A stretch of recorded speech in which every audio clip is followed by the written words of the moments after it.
Pues en los últimos días del año siempre es prudente, incluso muy aconsejable, hablar con economistas como Aníbal Gutiérrez, un especialista en política económica y el que más conoce de finanzas públicas en este país. Aníbal, ¿cómo estás? Gracias, Leonardo. Pues bien, aquí ya listos para este cierre de año. Oye, pues cuéntanos cómo estás viendo. Bueno, finalmente ya tenemos todos los elementos del rompecabezas, presupuesto, ya están las previsiones de crecimiento para el año próximo. Lo único que no tenemos todavía, digamos, posibilidades de medir es el tormentón con el que arrancaremos el año, ¿no? Cuando llegue Trump, vamos a ver el tema de los aranceles, cómo lo negocian. Pero con lo que hoy tenemos, cuéntanos cómo cerramos el año, Aníbal. Pues mira, cerramos el año confirmando la tendencia que fuimos platicando a lo largo de los últimos meses, con una economía que comenzó a perder fuerza. Realmente incluso los datos duros que nos decían que en septiembre, al noveno mes, la economía estaba creciendo al 1.6% promedio anual, se compara desfavorablemente con el 3.3% de 23 y de 3.7% del 22. Esto es, se confirmó esa tendencia a la baja en donde prácticamente todas las expectativas también se comenzaron a mover a la baja para lo que significaba el cierre del año. Incluso en estas expectativas no quedó de otra más que también a la Administración Central y a instituciones como el Banco de México también de ir moderando sus expectativas en términos de cómo iba la economía. Y en ese sentido llegamos, por ejemplo, casi al cierre del año, con las últimas expectativas que se tenían por distintas instituciones, donde las de Secretaría de Hacienda te ponía que igual cerrábamos con un crecimiento del 2.0%, pero era la más optimista. La peor era de BBVA y de Bursamétrica, que te ponían un crecimiento promedio de 1.2%, y la mayoría te lo situaba entre 1.5 y 1.4. Esto es, se confirma una fuerte desaceleración de la economía, para la cual siempre se estaba pensando que esa expectativa que se fue construyendo a través de la relocalización de la inversión, el llamado nearshoring, podría ayudar a que la economía se recuperara. Y lo hizo durante algún tiempo, porque hubo inversiones nacionales y regionales en la expectativa de que próximamente iba a llegar inversión y demanda de parques industriales, infraestructura y demás. Pero esto pues no se ha confirmado como tal, y ya hoy se habla de que podemos estar perdiendo la ventaja del nearshoring. Y con lo que acabas de señalar, tenemos ahí otro punto en contra, porque básicamente la estrategia de Trump siempre ha sido buscar recuperar niveles de inversión en su territorio para que de esta manera su economía tuviera una mayor Claro. fortaleza. Y esto lo hace simple y sencillamente, por un lado, la amenaza clásica de que va a poner aranceles a los productos que se importan particularmente desde México, y la otra con sus reducciones de impuestos, con lo cual prácticamente les pone un candado a las grandes empresas norteamericanas que hoy invierten aquí, que tienen sus cadenas productivas instaladas en México, para que mejor se regresen. Ahí la disputa de allá será precisamente ver cómo estas empresas van a negociar con la administración del presidente Trump para que no sea tan duro y no les pegue tanto. Claro. Porque si bien el discurso ha sido que va contra México, también con la excusa de que tenemos muchos componentes chinos no registrados o nebulosamente registrados, pues al mismo tiempo es cierto que esa economía depende en buena medida de estas grandes empresas, y esas grandes empresas hoy tienen asentados sus reales aquí. Claro. El comercio intrafirma sería un elemento que ayudaría a contrarrestar ese fenómeno Trump en términos de nosotros vamos primero. Entonces, esa parte va a afectar precisamente estas condiciones que teníamos alrededor del nearshoring, Leonardo. Y una cuestión que eso sería en el frente externo, pero en el frente interno tenemos todos los acontecimientos del año, de la incertidumbre electoral. Posteriormente El encontramos plan C, ¿no? exactamente, un paquete completo de reformas que prácticamente para algunos deshace la institucionalidad que teníamos, para otros simplemente la borra y no va a quedar nada. Y esto nos lleva a ver prácticamente que le da al sector privado una visión de riesgos en términos de cuáles van a ser las nuevas reglas del juego. Y una cuestión que hemos seguido, que es importante recuperar, es que todas las encuestas que hace el Banco de México sobre cuáles son los principales riesgos para que la economía no crezca, encontramos en primerísimo lugar la inseguridad pública y la falta de Estado de Derecho, Son los dos temas. pero viene seguida de la incertidumbre política interna, de la impunidad y de la corrupción. Toma. Esos son los elementos que más se han desatado en los últimos años, pero además, en el periodo que estamos viviendo de este año, esta parte de incertidumbre política, falta de Estado de Derecho, sin duda va a afectar también a la inversión nacional, como lo hemos visto. Oye, entonces en términos de desempeño económico es el peor de los últimos 3 años. Está ya empezando a circular el libro que tú has escrito, que es el mejor país del mundo. Globalmente en el sexenio obradorista crecimos al 1%, ¿no? Así cerró el año. Sí, así es. Y te pregunto, en materia de finanzas públicas es como arranca este año. El dinero que se iba a ahorrar por la lucha contra la corrupción, la austeridad, ¿no? Vendieron hasta el avión y todo lo demás. ¿Qué pasó? Finalmente no alcanzó, porque veo las últimas cuentas y veo que el gobierno termina más endeudado, el de López Obrador, o sea, este año que termina, estamos más endeudados como país que cuando vivíamos en la oscura caverna del neoliberalismo, Aníbal. Efectivamente, el otro factor que tenemos enfrente es qué pasó con las finanzas públicas, qué pasó con los ahorros, cómo se manejó la economía. Tú habías señalado en algún momento que pues se había manejado con cierta prudencia todo el manejo de las finanzas públicas. Y fue así, ¿no? Esto se rompió. Sí, exactamente. El último año dijeron, o ganamos elecciones o somos serios. Y dijeron, pues mejor ganar elecciones, ¿no?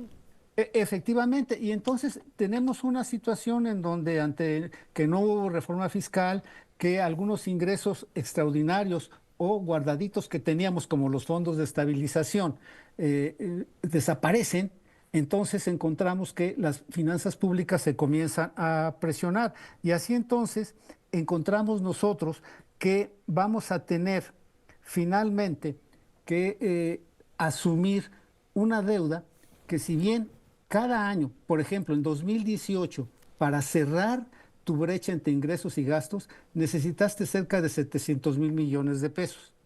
Para cerrar la brecha entre ingresos y gastos de este año, vas a necesitar 1.8 billones de pesos. O sea, 1.100.000 más. Exactamente. Y al mismo tiempo... Bueno, ¿y qué pasó con todos los ahorros de los sueldos y todo esto que nos decían? Y la lucha contra la corrupción, que iba a ser no suficiente, que nos iba a sobrar, decían en campaña, ¿no? Efectivamente, pues todavía los andamos buscando, Leonardo, pues lo que estamos encontrando es que si analizamos el gasto, la verdad que si es que hubo ahorros que no se notaron porque precisamente creció mucho la necesidad de financiamiento, ¿qué pasó con los renglones de gasto más importantes? Y encontramos que los renglones del gasto se fueron a las prioridades presidenciales en términos de tener toda una batería de programas, entre comillas, sociales. Para mí no lo son, sino más bien son simples transferencias monetarias que podía hacer una asociación privada, en donde lo que encontramos son transferencias monetarias directas a las personas con cualquier pretexto, los adultos mayores, los jóvenes construyendo el futuro, jóvenes escribiendo el futuro, sembrando vida, y así hay una serie de programas que absorbieron casi la mitad. Oye, ¿no hay un programa que se llame Jóvenes Esperando un Buen Gobierno? Que te den una bequita ahí.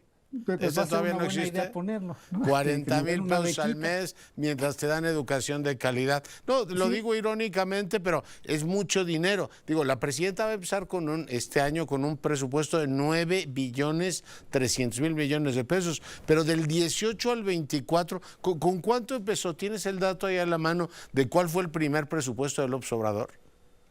Sí, fue mucho menor, fueron como de 5, 6 billones de pesos. O sea, de 6 billones a 9 billones, 3 billones más gasta el gobierno. Sí, y lo que tenemos aquí... Y los puentes de concreto y los plateados graneros y las autopistas resplandecientes, ¿dónde están? 3 billones más. Exactamente, mira, nosotros teníamos que el ingreso sin financiamiento programado para 2019 era de 7.7 billones de pesos, ¿sí? Pero ese era el gasto programado, ¿sí? Y los ingresos no estaban tan lejos, estaban en 7 billones de pesos. Son 700,000 millones de pesos de diferencia que teníamos en esa brecha para el año de 2019. Esto se va ampliando y llegamos prácticamente de un gasto de 7.7 billones a un gasto en 24 de 9.5 billones de pesos. O sea, de 7.7 a 9.5. Ese fue el crecimiento del gasto que se programó. En tanto que los ingresos, pues se quedaron flotando en el 7. O sea, pasamos de estos 7 billones a prácticamente 7.6 billones de pesos. Y por eso se amplía la brecha. Toda esta brecha precisamente se fue a deuda. ¿A qué llevó?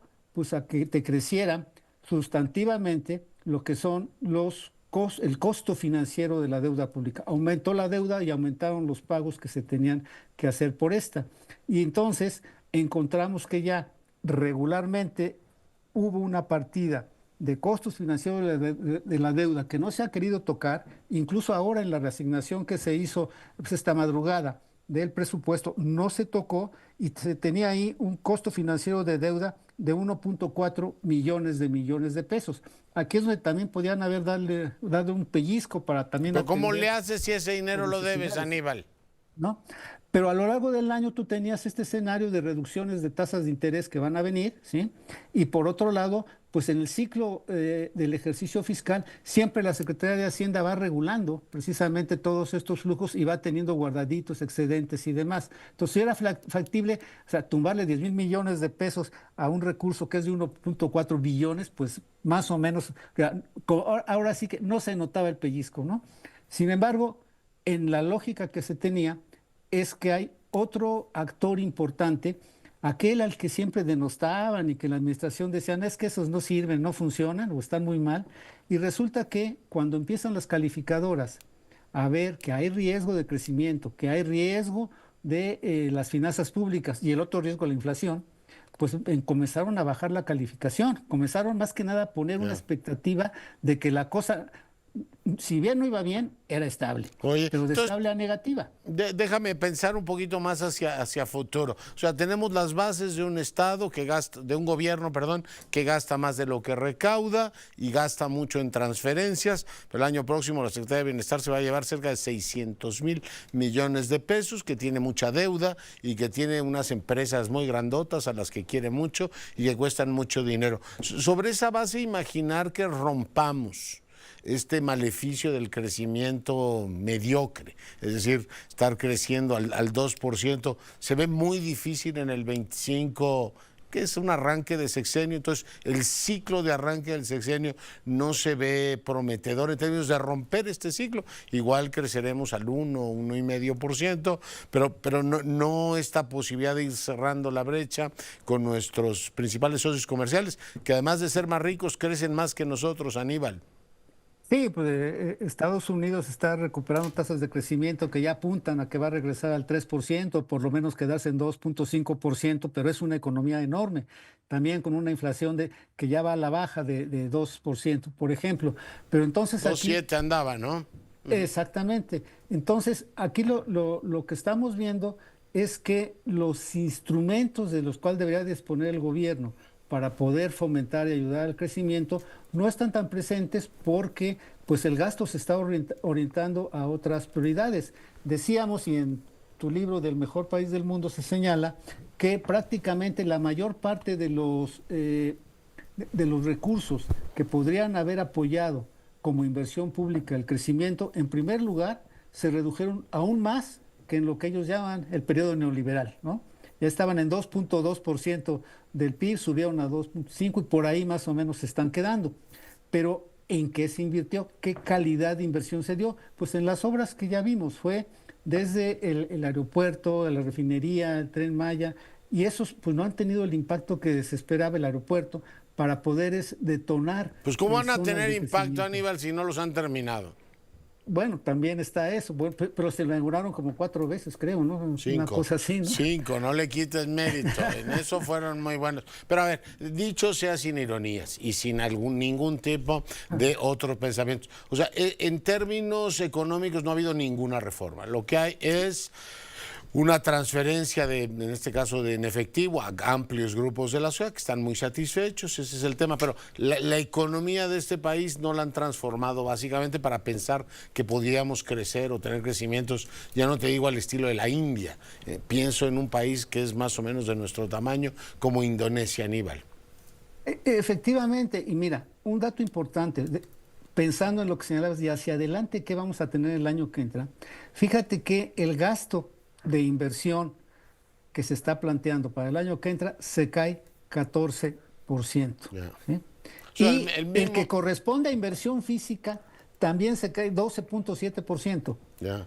Y, O sea, y eso que según se concluyeron obras. el mismo México de toda la vida, con un crecimiento, si nos va bien del 1,5%. Pues Aníbal, así estamos y bueno, pues seguiremos dando la batalla. Te mando 1000 abrazos, feliz año. Saludos, nos vemos. Gracias, Cintia, nos vamos.